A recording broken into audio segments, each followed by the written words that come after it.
So first, a little background on the sermon, Loving Inclusively in a Broken World. This topic was suggested by longtime and beloved church member Ken Ma. He won the right to pick the sermon of his choice by being one of the high bids at our annual auction. No pressure. And so, Ken, thank you for the question and the challenge.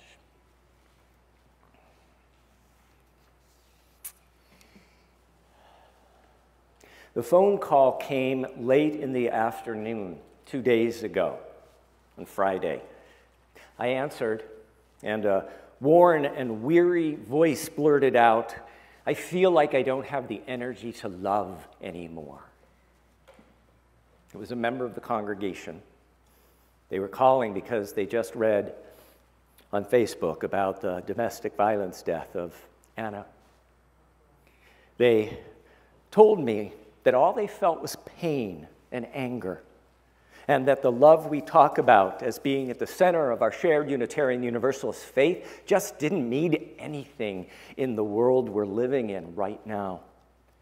They said, and they gave me permission to say this, they said Anna's death, racism, climate change, and the vicious political divide, it is all too much. It feels like everything is breaking apart. I feel like I don't have the energy to love anymore. Dear ones, we are living through complicated, unprecedented times. Yes, there have been difficult times throughout our history. Some of us have lived through some of them. World War II, Jim Crow, Korea, Vietnam, the chaos and the upheaval of the 60s, the losses of 1968, the attack on 9/11, and so much more. But 2021 is what we are experiencing right now, and it feels hard. It feels uncertain. It feels like we're living in a vast collective state of the unknown. After the call on Friday, I turned, as I often do, to music to nurture my soul. I turned to one of the songs that has strengthened my spirit in these last 18 months, a song that we have sung as a congregation many times to unify us throughout these last 18 months. It was written by Carisha Longacre, one half of that wonderful duo and lesbian couple known as Mamuse. The words are, "We shall be known by the company we keep, by the ones who circle round to tend these fires. We shall be known by the ones who sow and reap the seeds of change alive from deep within the earth. It is time now. It is time now that we thrive. It is time we lead ourselves into the well. It is time now, and what a time to be alive. In this great turning we shall learn to lead in love. In this great turning we shall learn to lead in love." Some people believe we are living in a great turning of history. On so many levels, personal, local, national, things are breaking down and breaking apart, and the question is, will this breaking cause things to fall apart into chaos and destruction, or will this breaking cause things to be reimagined and reconceived and built anew in a more equitable and sustainable way? The Reverend William Barber, America's prophetic moral conscience, asks, what if? What if our America is not a dead country that is but is waiting to be born? What if our America is not a dead country, but a country waiting to be born? What if the story of America is one long labor pain? What if all our grandfathers and grandmothers are standing behind us now, those who survived occupation, slavery, and Jim Crow, detention, and political assault? What if they are whispering in our ear, "You are brave. You are brave"? What if this moment is our nation's greatest transition? In this great turning, we could learn to lead in love. A congregant recently wrote me and later gave me permission to share this. They said, "I have over the past many months struggled with how each of us on a personal level can work towards beloved community, at times wavering in my belief that such a state is achievable. If love is the doctrine of our church, how on a practical level do we put that into practice? When each of us ventures into less accepting circles and are met with indifference, dismissal, or hostility, how do we best respond? In other words, how can we lead in love? Especially if we feel we don't have the energy to love anymore."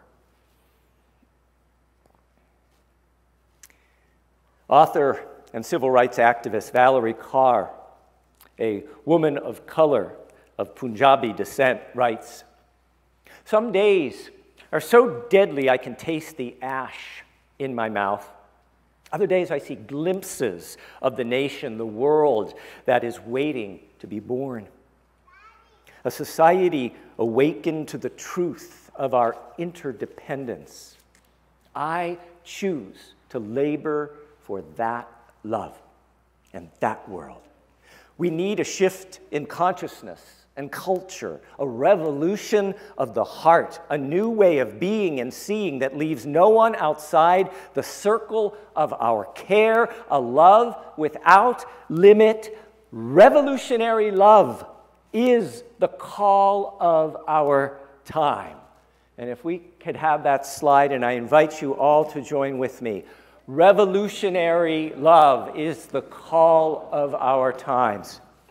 Valerie Carr continues, "If you cringe when people say that love is the answer, I do too.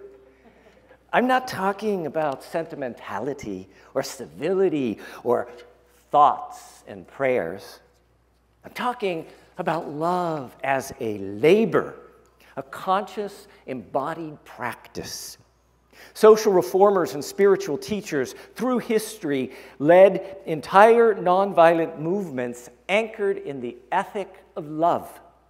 Time and time again, people gave their bodies and breath to one another, not only in the face of fire hoses and firing squads, but also in the quieter venues of their daily lives. Black feminists like Bell Hooks have long envisioned a world where the love ethic is a foundation for all arenas of society. She says it's time to reclaim love as a force of justice." Valerie Carr then says, "Love is a form of sweet labor, fierce, bloody, imperfect, and life-giving. A choice we make over and over. Love as labor can be taught, modeled, and practiced. This labor engages all our emotions. Joy is the gift of love. Grief is the price of love. Anger protects that which we love. And when we think we have reached our limit, wonder is the act that returns us to love. I'm going to repeat that again. Joy is the gift of love. Grief is the price of love. Anger protects that which is loved. And when we think we have reached our limit, wonder is the act that returns us to love. Valerie Carr continues, when we wonder about people, grieve with them, and choose to fight with them and for them, we can build the kind of solidarity the world needs. It is also about learning to love even our opponents. When we rage in safe containers to tend our own wounds and listen to understand our opponent's wounds, we gain the information we need to reimagine solutions. Revolution happens not only in grand moments in public view, but also in places where people are coming together to inhabit a new way of being. We birth the beloved community by us becoming the beloved community. We birth the beloved community by us becoming the loving community. That's why I believe Unitarian Universalist churches matter. That's why I believe the Unitarian Universalist Church of Fresno matters. That's why I believe that you and I matter, and that's why I believe we matter. Because, as Valerie Carr stated, revolutions happen in spaces where people are coming together to inhabit a new way of being. We birth the beloved community by becoming the beloved community. As I often say, the purpose of our Unitarian Universalist religion is to expand the boundaries of our heart so we can hold more and love more. That's why our mission statement begins. La misión de la Iglesia Unitaria Universalista de Fresno es amar inclusivamente. The mission of the Unitarian Universalist Church of Fresno is to love inclusively. And when we feel like we don't have enough energy to love anymore, that's why we have each other. We don't have to do this alone. We have each other. And together, we can hold those of us who are worn and weary, and together, we can recall each other to our best selves again. So we can love again.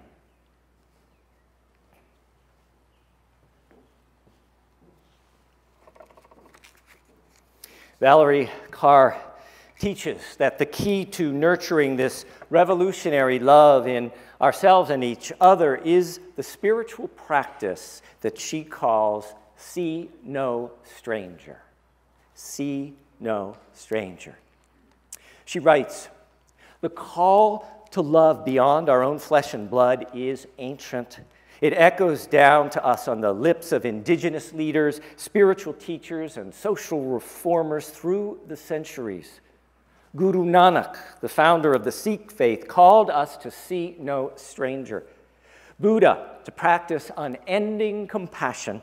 Abraham, to open our tent to all. Jesus, to love our neighbors. Muhammad, to take in the orphan. Mirabai, to love without limit. The goddess, to respect all life. They spoke of a common vision of our interconnectedness and interdependence. They all expanded the circle of who counts as one of us, and therefore who is worthy of our love and concern. It is the ancient Sanskrit truth that we can look upon anyone and anything and say, Tat Tvam Asi, I am that, you are me. So I felt all these lofty notions of see no stranger and expanding the circle of who counts as one of us come into question yesterday when While driving along Willow Avenue towards Clovis Community College, I saw one of those huge pickup trucks come barreling up behind me. You know the ones. Amped up wheels so that they are above everyone else, a large American flag flying from the truck bed, a driver in need of a bad shave and wearing a red MAGA baseball cap with the brim turned backwards. That truck cut close in front of me and then deliberately released a huge plume of black smoke from their tailpipe, which left me coughing because my windows were open. In that moment, I had a choice: to curse him or to drive fast and cut him off too.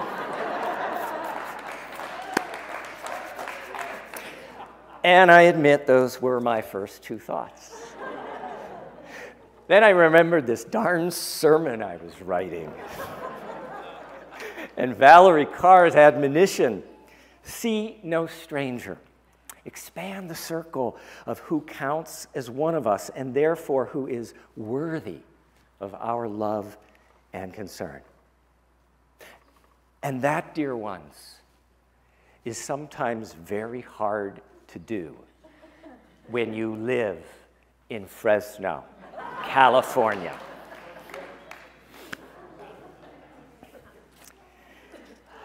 In a remarkable book, See No Stranger, Valerie Carr writes that seeing no stranger begins with wonder. Wonder that asks, how are you a part of me I do not yet know?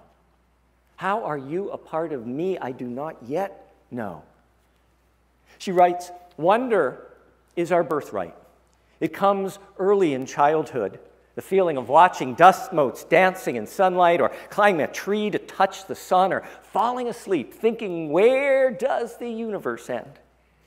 If we are safe and nurtured enough to develop our capacity to wonder, we start to wonder about the people in our lives too, their thoughts and experiences, their pain and joy, their wants and needs.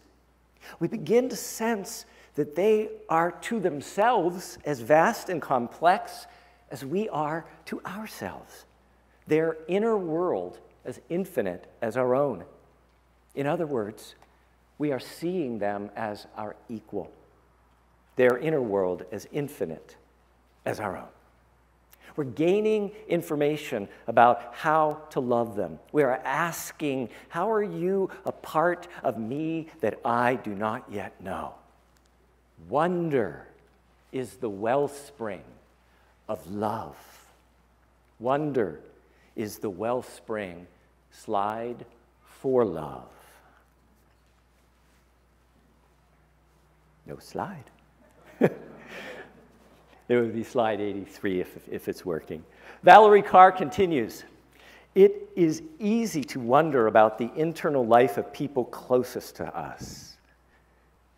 It's harder to wonder about people who seem like strangers or outsiders.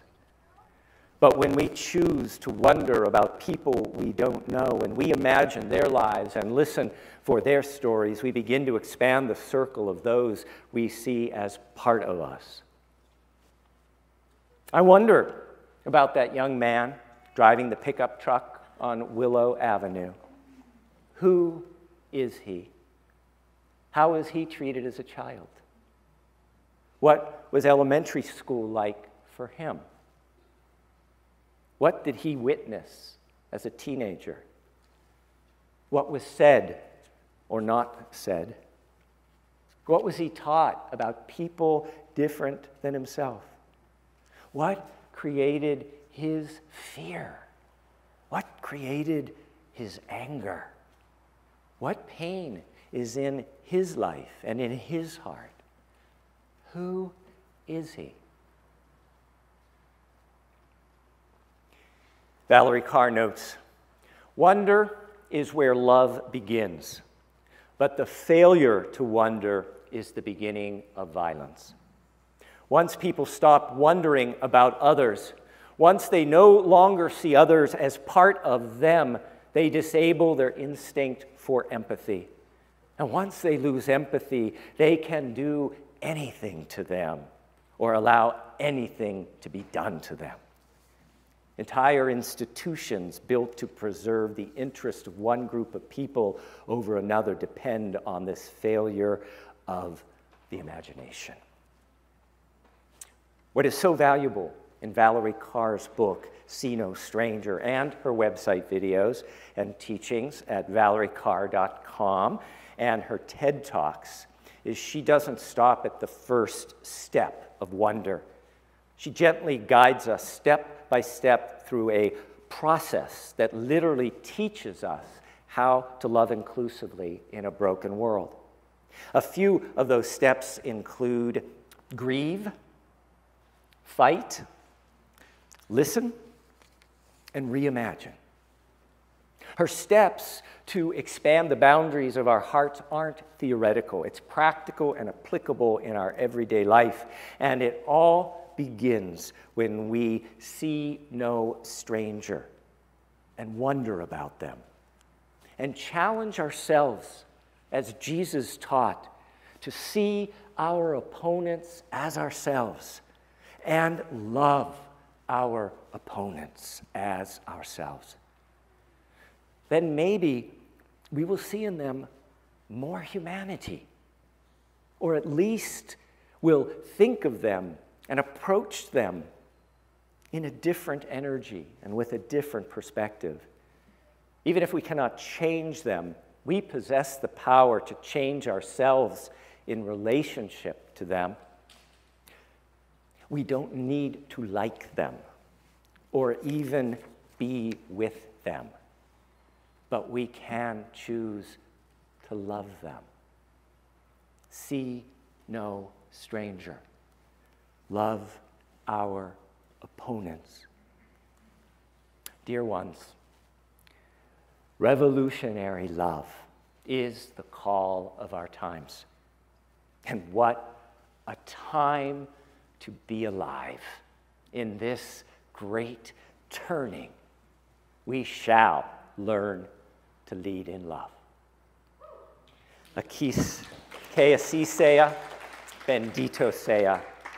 May it be so. Blessed be. Amen and amen.